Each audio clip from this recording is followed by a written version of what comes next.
Good morning students. इसके पहले हमने शिक्षण विधियों में कई सारे विधियों के बारे में पढ़ लिया है।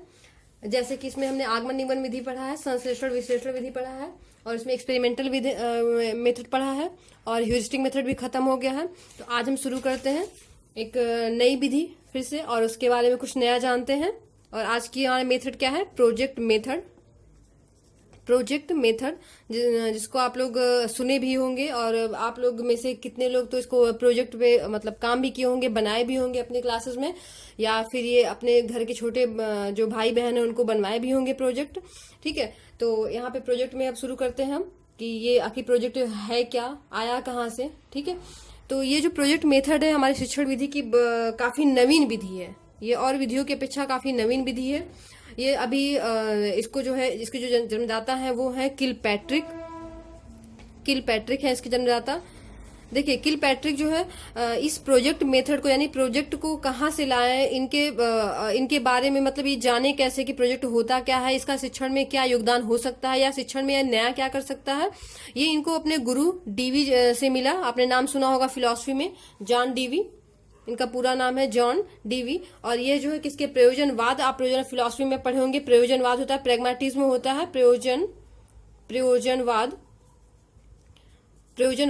इसके जो जनक हैं जॉन डीवी हैं। प्रयोजनवाद सत्ता क्या कहती है कि प्रयोजनवाद में आपने पढ़ा भी होगा या नहीं भी पढ़े होंगे, थोड़ा सा हम इसके बारे में बता देते हैं। जो प्रयोजनवाद है, प्रैग्मेटिज्म इसको इंग्लिश में बोलते हैं, इसकी शुरुआत जो है सीपी पियर्स ने किया था। इसकी शुरुआत जो है पियर्स का नाम आता है ज्यादा कि इसकी शुरुआत किसने किया था। लेकिन डीवी को जन्मदाता इसलिए माना जाता है कि इन्होंने शिक्षण की प्रक्रिया में इसका ज्यादा प्रयोग किया है, प्रयोजनवाद को ज्यादा पालन पोषण किया है, इसका ज्यादा प्रयोग किया है। ठीक है, इसीलिए इनको प्रयोजनवाद का जन्मदाता कहा जाता है।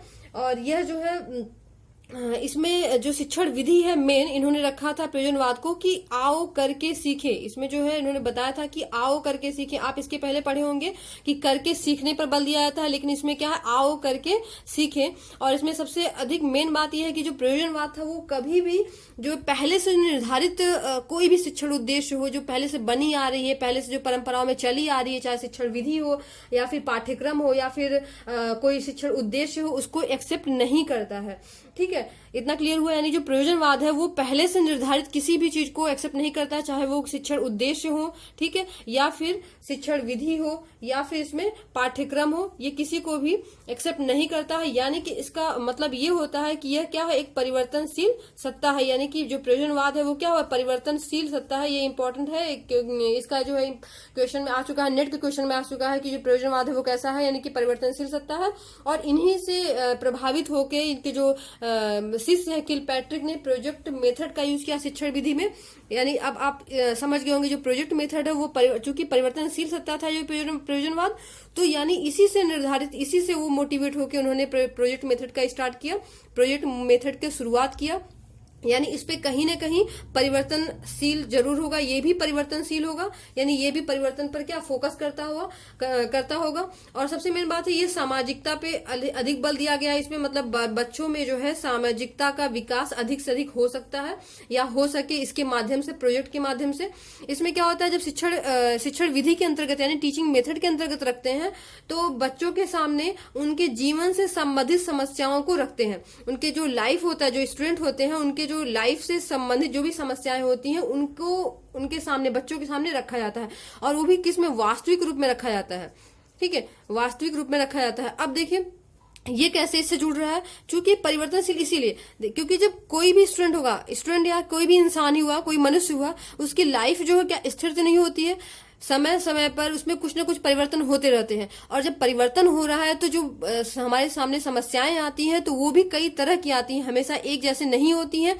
तो हमें हर तरह से एक नया विचार करके उसके समाधान करना होता है, एक नया कुछ नया सोच के हम उसका समाधान करते हैं। तो बिल्कुल इसी का इन्होंने मतलब इसको फोकस किया है कि जो हम इस प्रोजेक्ट मेथड को शिक्षण विधि में रखें वो कुछ नया हो और बच्चों में उसके प्रति कुछ नया हमेशा आए। ये नहीं कि वो कोई पिछली प्रणाली को रट लें या कोई पिछली विधि को रट लें और उसी के अनुसार वो अपनी समस्याओं का समाधान करते जाए। इसीलिए उन्होंने प्रोजेक्ट मेथड रखा है कि जब भी प्रोजेक्ट नया प्रोजेक्ट दिया जाएगा बच्चों को, या उनकी जो वास्तविक जो उनका जीवन है, उनके जो छात्रों की जो दैनिक दिनचर्या है, उनके कठिनाइयां, उनसे संबंधित अगर हम कोई प्रोजेक्ट दे रहे हैं तो बच्चा क्या होगा, उससे समाधान करने के लिए वो नए तरीकों की खोज करेगा। ठीक है, तो इसमें क्या होता है, सबसे पहले हम क्या करते हैं, बच्चों के जो वास्तविक जीवन होता है उससे संबंधित समस्याओं का क्या करते हैं, चुनाव करते हैं। जो भी समस्याएं होती हैं उनका चुनाव करते हैं और उसके बाद क्या कर छात्र इनकी क्या करते, इन समस्याओं की क्या करता है, अनुभूति करता है। अनुभूति करता है मतलब उनको समझता है कि हमें समस्याएं हैं क्या, ये कैसे, मतलब ये समस्याएं कैसे आई या इसका समाधान हम कैसे कर सकते हैं। इसके लिए वो क्या करता है, अनुभूति करता है, उसको समझता है। उसके बाद फिर क्या होता है, इसकी अनुभूति करने के बाद इस समस्याओं को समाधान करने के लिए क्या करता है, योजना बनाता है। क्या करता है, वो योजना बनाता है और योजना बनाने के बाद, योजना मतलब पहले वो योजना बना लेगा कि हमको कैसे कैसे क्या करना है या फिर हमारी जो समस्याएं है वो कैसे सॉल्व होंगी। फिर उसके बाद क्या करता है, वो कोई सूचनाएं, इन जो समस्याएं होती हैं या उसकी जो योजना बना है उनसे संबंधित जो भी उसको सूचनाएं मिल रही है, क्या करता है, उनको एकत्र करता है, उनको एकत्रित करता है, उनको संगठित करता है। और संगठित करने के बाद उनसे संबंधित जो भी उसमें विषय वस्तु होती है, जो भी उसमें प्रॉब्लम्स आती है, उनका क्या करता है, अध्ययन करता है। और अध्ययन करने के बाद लास्ट में क्या करता है, उनका समाधान करता है। अब इसके लिए हम सबसे अच्छा एग्जांपल ले लेते हैं एक बाल मेले का। आप लोग अक्सर जो है अपने कॉलेज में छोटे जब रहे होंगे, कोई ना कोई फंक्शन अटेंड किए होंगे, या फिर आपके जो घर में छोटे भाई बहनों देखते होंगे, वो क्या करते हैं, बाल दिवस पे कोई ना कोई मेला लगता है। तो मान लेते हैं कोई मेला लगा हुआ है, बाल मेला लगा हुआ है, ठीक है, स्कूल में बाल मेला का स्थापना किया गया है या फिर रखा गया है कि 14 नवंबर को जो है बाल दिवस है, तो उसमें क्या बाल मेले का आयोजन किया जाएगा और आप लोग को उसमें क्या स्टॉल लगाना है। तो अब क्या हुआ, बच्चों के सामने अब ये प्रोजेक्ट दे दिया गया, मतलब एक समस्या हो गया।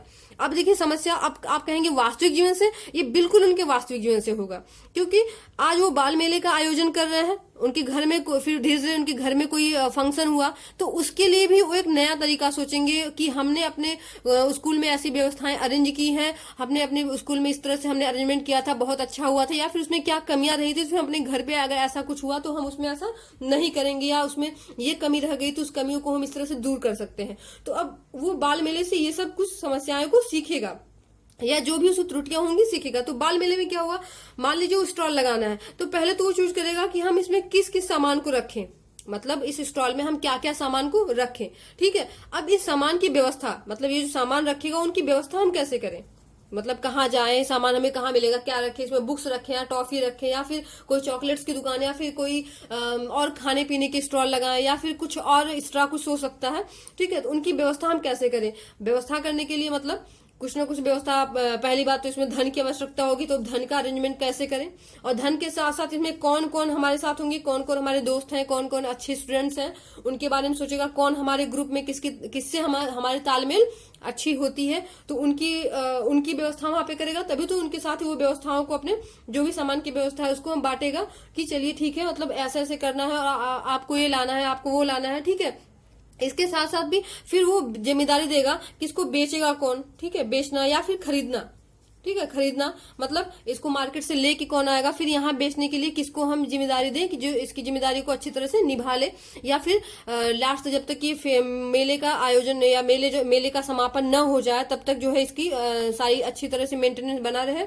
ठीक, और लास्ट में क्या होगा, हिसाब किताब की जिम्मेदारी किसी न किसी को देगा कि इसकी हिसाब किताब की जिम्मेदारी कौन करेगा, मतलब लास्ट में क्या होता है, मूल्यांकन एक तरह से कह सकते हैं आप। ठीक, तो यानी कि इसका जोड़ने का मतलब हमसे यही, आप लोग को बताने यही हुआ कि हम एक एग्जाम्पल के माध्यम से बताना चाहते हैं कि जो भी समस्याएं हम इसमें कहेंगे क्या उनके वास्तविक जीवन से होगा, मतलब वो कहीं ना कहीं उनके वास्तविक जीवन से संबंधित होगा। और यहाँ पे देखिए परिवर्तनशील, बिल्कुल परिवर्तनशील होगा, क्योंकि आज वो बाल मेले का आयोजन कर रहा है तो आज मान लीजिए उसके पास जो है कुछ सामान है। ठीक है, मान लीजिए आज बुक्स की व्यवस्था कर रहा है या फिर कोई पेंसिल रबड़ छोटी दुकानें लगा रहा है, छोटा स्टॉल लगा रहा है, लेकिन वो बड़े स्तर पे गया तो कुछ बड़ा सोचेगा कि कुछ हम बड़ा स्टॉल लगाते हैं या फिर कुछ और व्यवस्था करते हैं। ठीक है, हो सकता है उसके साथ साथ वो खाने पीने की व्यवस्था कर दे। ठीक, जहां पे उसने धन की व्यवस्था छोटे स्तर पे किया है वहीं पे वो सीख जाएगा कि हम बड़े स्तर पे भी कर सकते हैं। परिवर्तनशील हुआ, मतलब आज वो 50 रुपए में या फिर ये कहा जाए 500-600 रुपए में, 1000 रुपए में व्यवस्था कर रहा है तो कल वो 5000-10,000 में व्यवस्था कर सकता है अगर वो उस लायक है तो। मतलब यहाँ पे परिवर्तनशील है, बिल्कुल है, हो सकता है कि आज उसके सामने समस्याएं रही हुई कि सामान की व्यवस्था कैसे होगा या धन की व्यवस्था कैसे होगा, लेकिन कुछ समय बाद उसके घर में जब ऐसा कुछ आयोजन होता है तो वहां पे हो सकता है धन का जो है कोई प्रॉब्लम ही ना हो, या फिर कौन इसकी व्यवस्था करेगा, मतलब जो भी घर के सदस्य होंगे उनसे कोई उनका तालमेल ऐसा ना हो कि, क्योंकि घर के सदस्य हैं सभी लोग एक साथ मिलकर काम करना चाहते हैं, तो हो सकता है ऐसी कोई प्रॉब्लम्स ना आए। तो परिवर्तनशील है, क्योंकि प्रॉब्लम हो भी सकती है और प्रॉब्लम नहीं भी हो सकती है, तो बिल्कुल ये परिवर्तनशील होगा। तो आप इस एग्जांपल से समझ गए होंगे प्रोजेक्ट मेथड आखिर क्या कहता है।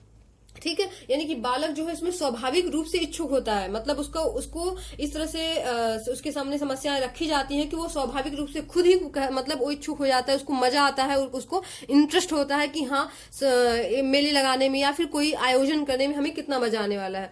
और लास्ट में क्या होता है उसमें निष्कर्ष क्या निकलता है, उसको परिश्रम तो अधिक करना ही पड़ता है, लेकिन वो परिश्रम करना सीख जाता है, सब चीजों का अरेंजमेंट करना, लोगों से बात व्यवहार करना। और सबसे बड़ी बात देखिए हमने लिखा है ना सामाजिकता, यहाँ पे सामाजिकता का विकास भी होगा।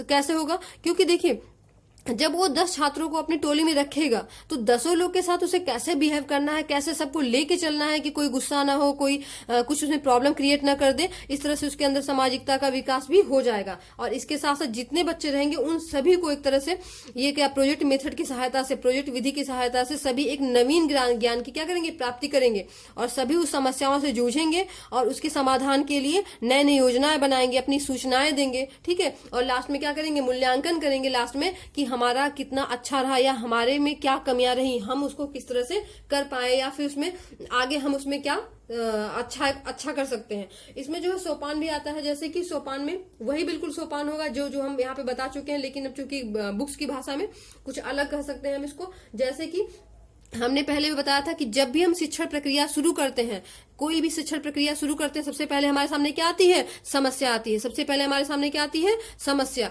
यानी कि यहाँ पे भी क्या आएगी, इसका पहला क्या है, समस्या। अब समस्या को हम यहाँ समस्या ना लिख के क्या लिखेंगे यहाँ पे कि स्थिति हम कोई प्रदान करते हैं, मतलब स्थिति, मतलब इसे हमने दे दिया कि बाल मेले का आयोजन करना है, एक स्थिति हो गया, एक आपको एक समस्या मिल गई कि बाल मेले का आयोजन करना है, एक समस्या हो गई, तो ये क्या होगा, एक स्थिति प्रदान हो गया, हमको ये समस्या मिल गई।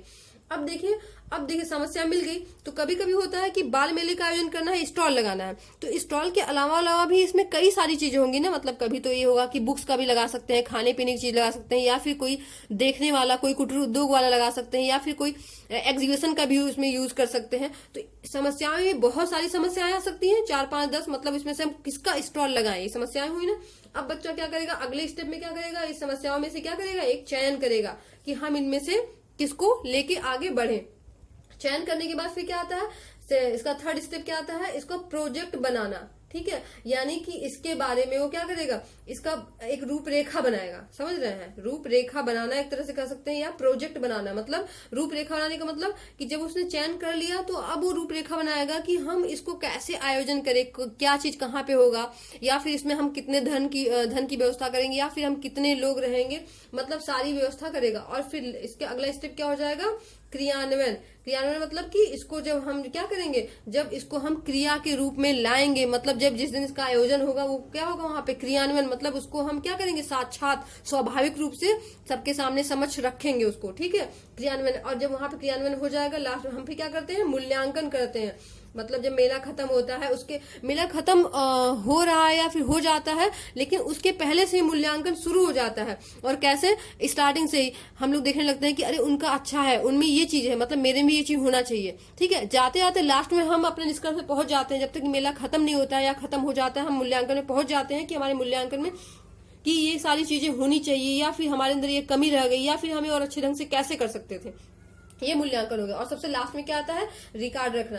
बच्चों को ये हमें शिक्षक की एक जिम्मेदारी बनती है कि हम उसकी रिकॉर्ड रखने की बात भी बोले, यानी कि रिकॉर्ड करवाएं सारी चीजें, मतलब कि ये समस्या हमारे सामने क्या थी, हमने चयन कैसे किया, ठीक है, इसकी रूपरेखा क्या बनाया, फिर क्रियान्वयन करने के लिए हमने क्या क्या किया, और मूल्यांकन में हमने देखा क्या हमारे अंदर कमियां रह गई और क्या हमें मतलब कि कमियां हैं या फिर क्या अच्छाइयां हैं। ठीक है, ये सारा रिकॉर्ड रखने से क्या होता है कि हमें जो है भविष्य में इससे सीख सीख मिलती है कि हमें क्या कमियां थी या क्या अच्छाइयां थी या हम उसे और क्या बेटर कर सकते हैं। रिकॉर्ड जो है बहुत इंपॉर्टेंट होता है, क्योंकि इससे हमें आगे और अच्छा या फिर और अधिक सुधार करने के लिए इसमें हमें अवसर मिलता है, या और इसमें बेटर करने के लिए हमें क्या इसमें अवसर मिलता है। तो इतना क्लियर हुआ। इसके साथ साथ भी बच्चों में इसमें कई सारे डेवलपमेंट होते हैं कि बच्चों में पहली बात तो इससे क्या होता है, वातावरण जो होता है क्या रोचक बन जाता है। मतलब हम रोज आके स्कूल में पढ़ते हैं, रोज आके पढ़ते हैं, तो कभी कुछ नया करने को मिलता है, तो क्या होता है, एक माहौल उसका बदल जाता है, तो वातावरण क्या हो जाता है, इसमें रोचक हो जाता है। तो इसमें पहला हो गया क्या, वातावरण जो है रोचक हो जाता है। इसमें हम लिख सकते हैं कि रोचक वातावरण का निर्माण करते हैं। ठीक है, पहला पॉइंट हो गया। सेकंड हो गया दैनिक जीवन में उपयोग। देखिए हमने बताया ना दैनिक जीवन में कैसे उपयोग करेंगे, मतलब कि हमें धन की व्यवस्था, एक अरेंजमेंट करने की व्यवस्था, एक संगठन, आपस में सामाजिकता की भावना, प्रेम की भावना, सहयोग की भावना, ये सब क्या हो जाती है हमारे अंदर या बच्चों के अंदर, स्टूडेंट के अंदर क्या इसका विकास होता है, यानी कि इसका दैनिक जीवन में हम उपयोग कर सकते हैं। ठीक है, इसके साथ साथ में इसमें क्या होता है, जो शिक्षार्थी क्या होता है इसमें सक्रिय होता है। लेकिन साथ में इसमें क्या होता है, जो शिक्षार्थी तो सक्रिय होगा, जो शिक्षार्थी होता है यानी जो स्टूडेंट होता है वो सक्रिय होता है, लेकिन आप ध्यान दीजिएगा इसमें जो शिक्षक का जो स्थान होता है वो क्या हो जाता है, गौड़ हो जाता है। यहाँ पे शिक्षक का स्थान क्या हो जाता है, गौड़ हो जाता है। ठीक, और इसके साथ साथ इसमें मेन है क्या है, हमने बताया था इसके पहले भी जो भी विधियां बताई थी कि मनोवैज्ञानिक है कि नहीं है, इसमें ऑब्वियसली क्या ये मनोवैज्ञानिक विधि है। ठीक है, यानी इसके पहले जो आपने पढ़ा एक्सपेरिमेंटल मेथड पढ़ा था, ह्यूरिस्टिक मेथड पढ़ा था, ठीक है, वो भी मनोवैज्ञानिक था। प्रोजेक्ट मेथड है, ये भी मनोवैज्ञानिक है, आप ध्यान दीजिएगा। इसमें विद्यार्थी क्या होता है, स्वतंत्र वातावरण में अपना सारा कार्य जो होता है, अरेंजमेंट होता है, वो सारा स्वतंत्र वातावरण में करता है। उसके ऊपर कोई दबाव नहीं होता है कि नहीं हमें ऐसे करना है, वो बिल्कुल स्वतंत्र होता है कि वो कैसे बेटर कर सकता है। ठीक है, और आपसी सहयोग सबका उसमें चाहिए ही होता है। हाँ, इसमें कुछ कमियां भी होती है, मतलब इतने सारे अच्छाइयों के बाद कुछ कमियां, क्योंकि देखिए जितने भी मेथड होते हैं कहीं ना कहीं से कुछ ना कुछ उसमें अच्छाइयां और कमियां दोनों होती ही हैं। तो इसमें क्या कमियां हो जाएंगी, इतनी सारी अच्छाइयों के बाद आप कमियों को समझ ही गए होंगे कि सबसे मेन कमी क्या हो जाएगी, इसमें क्या अधिक व्यय होता है, अधिक व्यय हो जाता है, मतलब खर्चीला विधि हो जाता है। ठीक है, अधिक खर्चीला विधि हो जाता है ये। और साथ में क्या, जो शिक्षण सामग्री की जो व्यवस्था होती है वो क्या अव्यवस्थित हो जाती है। मतलब अभी जब छोटे बच्चों में हम इसका आयोजन करवाने के लिए बोल दे तो क्या शिक्षक के ऊपर ज्यादा, यानी कि जो यहाँ पे शिक्षक जो गौड़ की भूमिका में रहता है, लेकिन यहाँ पे गौड़ की भूमिका में नहीं रह पाएगा, और साथ में उसके ऊपर क्या होता है, ज्यादा दबाव पड़ जाता है। यानी कि यहाँ पे लिख सकते हैं कि अध्यापक पर ज्यादा बोझ हो जाता है कि अध्यापक को कैसे इसको बेटर करवाना है, बच्चों को कैसे संभालना है, उसकी भी जिम्मेदारी बढ़ती है। लेकिन यहाँ पे चूंकि प्रोजेक्ट मेथड है, प्रोजेक्ट मतलब बच्चों को ही करना होता है, इसलिए यहाँ पे शिक्षार्थी की भूमिका क्या रखी गई है, सक्रिय रखी गई है। और यहाँ पे नेक्स्ट पॉइंट हो जाता है असंतुलित शिक्षण प्रक्रिया हो जाएगी। यानी कि जो शिक्षण प्रक्रिया चलती है, यानी जो क्लास में हम शिक्षण प्रक्रिया चलाते हैं वो क्या हो जाती है, असंतुलित हो जाती है। अगर मान लीजिए हमने कभी 6 महीने या 6 महीने 8 महीने पे ऐसा कोई प्रोग्राम रखा तब तो ठीक है, लेकिन अगर कोई ये चाहे कि हर महीने या हर हफ्ते इसका प्रोजेक्ट मेथड का हम यूज करें या ऐसे करके हम आगे शिक्षण प्रक्रिया को जारी रखें, तो क्या होगा, इससे शिक्षण प्रक्रिया क्या हो जाती है, असंतुलित हो जाती है। मतलब बहुत ही सारी व्यवस्थाएं क्या हो जाती है, वो बिगड़ जाती है कि मतलब क्लास कैसे चलेगा, वो सब्जेक्ट पीछे हो रहा है, कोई अदर सब्जेक्ट पीछे हो रहा है, तो पूरा मतलब क्या कॉलेज की व्यवस्था थोड़ा सा गड़बड़ हो जाती है। और उसके साथ साथ अब चूंकि शिक्षण प्रक्रिया गड़बड़ होगी तो उसके साथ साथ क्या होगा, जो पाठ्यक्रम हम पूरा करते हैं वो पाठ्यक्रम पूरा नहीं हो पाएगा, समय से उसको कंप्लीट करने में क्या होगी, कठिनाई होगी। तो इतना सारा क्लियर हुआ आप लोग को। इसमें देखिए सबसे अच्छी बात क्या है कि एक नवीन विधि आई है, ये प्रोजेक्ट मेथड है, इसको भी नवीन विधि में के रूप में लाया गया है। मतलब बहुत पुरानी विधि नहीं है, ये एक परिवर्तनशील होता है। मतलब हमारी जो समस्याएं होती हैं वो चूंकि हमारी वास्तविक जीवन से संबंधित होती हैं, और वास्तविक जीवन में जो हमारी समस्याएं होती है वो कैसे होती है, परिवर्तनशील होता है। आज हमारे साथ ये समस्याएं धन की है तो हो सकता है कल धन की ना हो, कल किसी और चीज की हो जाए। ठीक है, आज हमारे सामने समस्या समय की है तो कल हो सकता है धन की हो, समय की ना हो। ठीक, तो यहाँ पे फिर सामाजिकता की भावना आती है। जब हम 10 लोग के साथ काम करते हैं तो हमारे अंदर क्या होता है, सहयोग की, प्रेम की, आपसी जो है परस्पर जो है संबंध की भावना, ये जो है क्या होता है, डेवलप होता है या इसका विकास होता है। और इसमें इसके साथ साथ जो प्रोजेक्ट मेथड है उसको शुरुआत या उसके प्रवर्तक कौन है, किलपैट्रिक है। और किलपैट्रिक किसके शिष्य है, डीवी के है, जॉन डीवी के है। और ये जो प्रोजेक्ट मेथड आया कहाँ से, जॉन डीवी के जो अपने फिलोसफर हैं, मतलब इन्होंने जो शुरू किया था वो प्रयोजनवाद से शुरू किया था। प्रयोजनवाद यानी प्रैग्मेटिज्म, जो प्रैग्मेटिज्म है वो सबसे, इसको जो सबसे पहले जो वर्ड है उसको किसने दिया था? पियर्स ने दिया था, ठीक है, पियर्स ने। लेकिन चूंकि जॉन डीवी ने इसका सबसे अधिक पालन पोषण किया, शिक्षण की प्रक्रिया में सबसे अधिक इसका प्रयोग किया, इसमें अधिक डेवलपमेंट किया, विकास किया, इसलिए इसके जो है प्रवर्तक, प्रयोजनवाद के प्रवर्तक कौन माने जाते हैं? जॉन डीवी माने जाते हैं, ठीक है। और इसमें इन्होंने क्या किया है, किलपैट्रिक ने प्रोजेक्ट मेथड में क्या रखा है कि आओ करके सीखे, मतलब इसके पहले था करके सीखना, लेकिन यहाँ पे आओ करके, देखिए आपने छोटे बच्चों की बुक में लिखा होगा कि आओ करके सीखे, मतलब यहाँ पे परिवर्तनशील सत्ता है, तो यहाँ पे करके सीखने पे बल नहीं दिया गया, बल्कि आओ करके सीखे, मतलब कि आप जो है कुछ अलग करिए, कुछ अलग करके सीखिए, ठीक है। इसके साथ साथ हम क्या करते हैं, उसमें उद्देश्य बनाते हैं, मतलब जो उद्देश्य होता है वो जो पहले से चली आ रही उद्देश्य की प्रक्रिया होती है वो जो निर्धारित नहीं होती है, साथ में जो विधि होता है, जो पहले से संबंधित हमारी जो विधियां होती हैं, जो भी विधि इसमें प्रयोग की गई है वो भी क्या होता है, उसको एक्सेप्ट नहीं किया जाता है, और जो पाठ्यक्रम पहले से बना होता है उसको भी एक्सेप्ट नहीं किया जाता। मतलब जो प्रयोजनवाद था वो पहले से बनी हुई चीज, किसी भी चीज को एक्सेप्ट नहीं करता है, ठीक है, यानी कि परिवर्तनशील सत्ता है, और परिवर्तनशील होने के नाते जो प्रोजेक्ट मेथड वो भी परिवर्तन को अधिक बढ़ावा देता है, यानी परिवर्तन पे अधिक बल देता है, ठीक है। इसके सोपान है, यानी सोपान में क्या, सबसे पहले समस्याएं आती है, हमने बताया था शिक्षण प्रक्रिया में सबसे पहले क्या आती है, समस्याएं आती हैं, और समस्याओं के लिए क्या, हम एक स्थिति का चुनाव करेंगे, और साथ में उन स्थितियों में से जो भी स्थितियां होंगी, मतलब जो भी समस्याएं हमारे सामने आएंगी, कौन समस्याएं आए, चाहे सामान की समस्याएं हो, या फिर धन की समस्याएं हो, या फिर कितने लोग होंगे, मतलब जितनी भी समस्याएं आएंगी, या फिर समस्याओं के रूप में हम ले सकते हैं कि बाल मेले में हम किसका हम स्टॉल लगाएं, वो भी समस्या हो सकती है, तो उसमें से हम किसी एक समस्या का क्या करेंगे, चुनाव करेंगे, चयन करने के बाद उसकी हम रूपरेखा बनाएंगे, किसका हम सोल्यूशन कैसे करें, ठीक है, उसको फिर क्रियान्वयन करेंगे, मतलब बाल मेले के रूप में क्या करेंगे, उसका हम आयोजन करेंगे, और फिर क्या करते हैं, मूल्यांकन करते हैं, और मूल्यांकन के साथ साथ क्या करते हैं, बच्चों से हम इसका रिकॉर्ड बनवा के रखते हैं, ताकि भविष्य में बच्चे उनसे कुछ सीखें। तो इतनी सारी चीजें आपको क्लियर हो गई।